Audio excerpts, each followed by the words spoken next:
Hola a todos.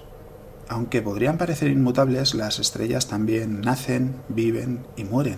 El Sol se formó hace unos 4.500 millones de años y aproximadamente le quedan otros 4.500 millones de años de vida por delante.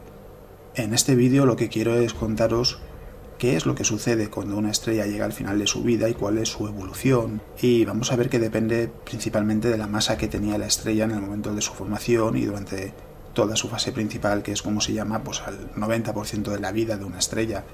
Y veréis que los objetos que quedan al final, muchos de ellos os van a ser muy familiares, porque dos de las posibilidades son los agujeros negros y las supernovas, que aunque no son un objeto, porque después de la supernova siempre queda algo, es uno de los procesos más violentos y espectaculares que podemos observar en el cosmos.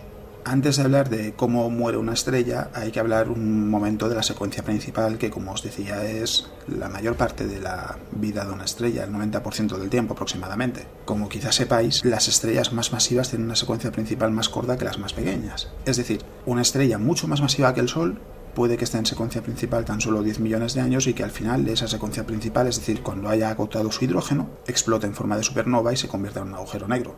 En el caso de una estrella mucho más pequeña que el Sol, como es Próxima Centauri, que es la estrella más cercana al Sol, está a 4,24 años luz, está en el sistema de Alpha Centauri, estará en fase principal 4 billones de años. Es muchísimo más que el Sol, que será unos 10.000 millones de años en total de principio a fin.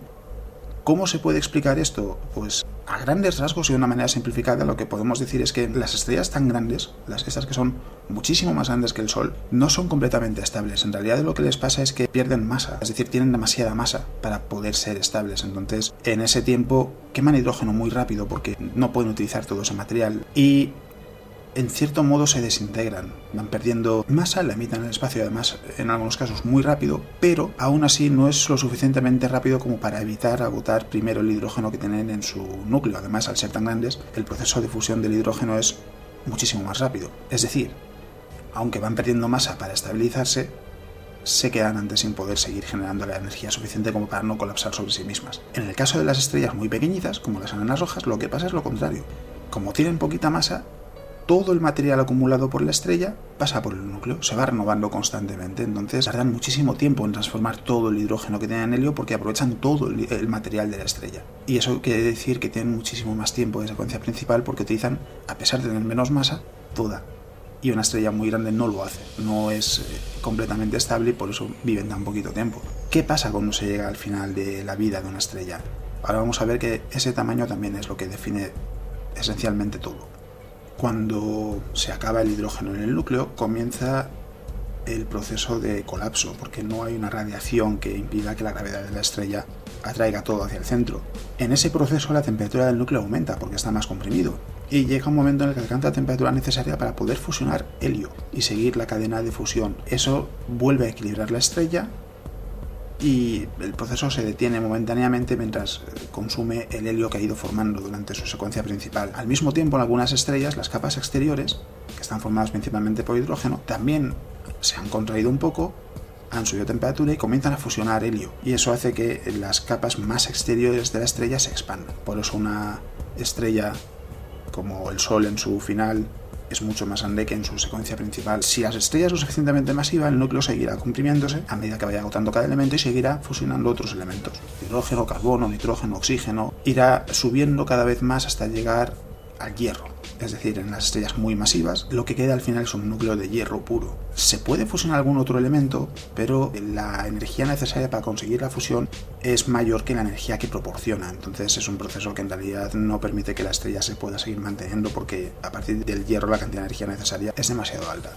¿Y qué pasa cuando eso sucede? Pues en las estrellas muy masivas, las que tienen más de 20 veces la masa del Sol, se convierten en supernovas y detrás queda un agujero negro, un objeto tan denso que ni siquiera la luz puede escapar a su gravedad si se acerca demasiado. De los agujeros negros hablé hace no mucho en un vídeo que podéis encontrar aquí y que es muy interesante si os llama la atención todo lo referente a agujeros negros. Ahí cuento un montón de cosas sobre cómo se forman y cómo afectan al espacio a su alrededor. Si la estrella no llega a 20 veces la masa del Sol, pero tiene más de 8 veces la masa del Sol, también explota en forma de supernova, pero lo que queda detrás es una estrella de neutrones. Y si tiene menos de 8 veces la masa del Sol, no explota en forma de supernova ni se convierte en estrella de neutrones. Su destino es diferente. El último objeto que queda es algo que llamamos una enana blanca. Y diréis, bueno, ¿cuál es la diferencia entre uno y otro? Es decir, porque las estrellas muy masivas se comprimen hasta llegar a un agujero negro y sin embargo el resto no. Tiene que ver con la gravedad y con lo que sucede cuando una estrella se contrae.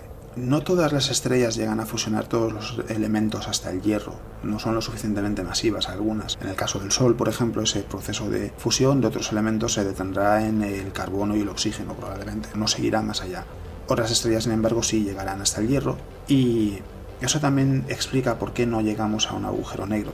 Es decir, no tienen la suficiente cantidad de masa como para llegar a ese punto. Cuando solo queda la gravedad como mecanismo para comprimir la estrella, aparecen dos mecanismos más que pueden detener el proceso y evitar que se convierta en un agujero negro si no es lo suficientemente masiva, y esa es la explicación. Cuando no hay un proceso de fusión, la gravedad es lo único que queda, y lo que hace es contraer la estrella, comprimirla todavía más. Entonces, cuando es suficientemente masiva, no hay nada que detenga el colapso y se forma un agujero negro. Pero cuando no es suficientemente masiva, llega un punto que es cuando se forman neutrones que el colapso se detiene porque no tiene la gravedad suficiente como para comprimir también los neutrones. Ejercen una resistencia que lo que hace es equilibrar la estrella en neutrones. Esa estrella ya no tiene fusión, ya no tiene una forma de alimentar su energía, o sea, de emitir energía, y lo que hace simplemente es enfriarse. Lo que pasa es que es un proceso muy lento, de billones o trillones de años, y se mantiene así durante mucho más tiempo del que estuvo en secuencia principal. Al Sol le pasa lo mismo porque su destino es ser una enana blanca. Una enana blanca es el paso anterior.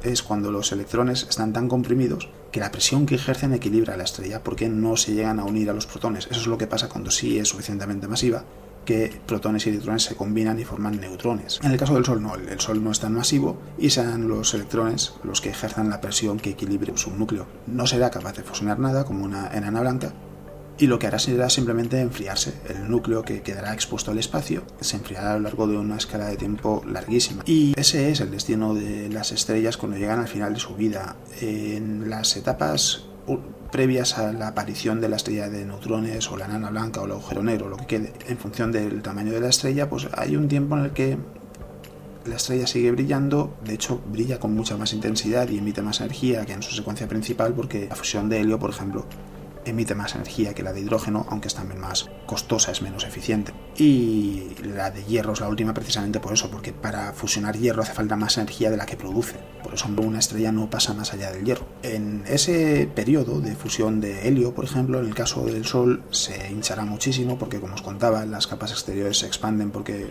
experimentan más presión.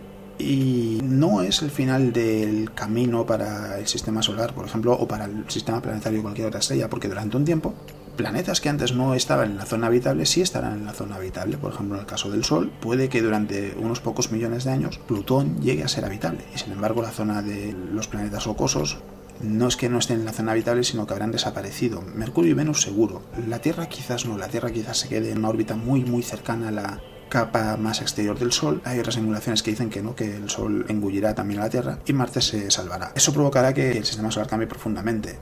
Es interesante porque nos sirve para ver eso, que con el paso del tiempo el cosmos también evoluciona, las estrellas también cambian, no son inalterables. A nosotros nos lo parecen porque la vida humana es mucho más corta que la vida de una estrella. Nosotros vivimos, en algunos casos muy aislados, 100 años, y una estrella vive millones de años. Entonces para nosotros siempre parece que están en el mismo estado, incluso cuando lo que estamos observando es una gigante roja como puede ser Betelgeuse, que es una estrella que explotará en forma de supernova y que ahora mismo está en ese punto de fusionar otros elementos que ya no son hidrógeno. Está en las últimas etapas, pero claro, esas últimas etapas pueden durar todavía 1 millón de años más hasta que explote en forma de supernova, o 600 años más, o 2 millones de años. Es inminente en la escala cósmica, pero para nosotros, sin embargo, es tanto tiempo que la posibilidad de que veamos a Betelgeuse explotar en forma de supernova pues es poco probable. Para terminar, solo quiero daros las gracias a todos los que habéis participado en los comentarios del vídeo anterior, porque os pregunté qué preferíais, si preferíais que tratase el tema completo en un vídeo o que lo seccionase en diferentes vídeos. La opinión mayoritaria fue que os gustaba más que lo seccione en diferentes vídeos y que en cada vídeo pues trate ese tema en más profundidad de lo que lo trataría si fuese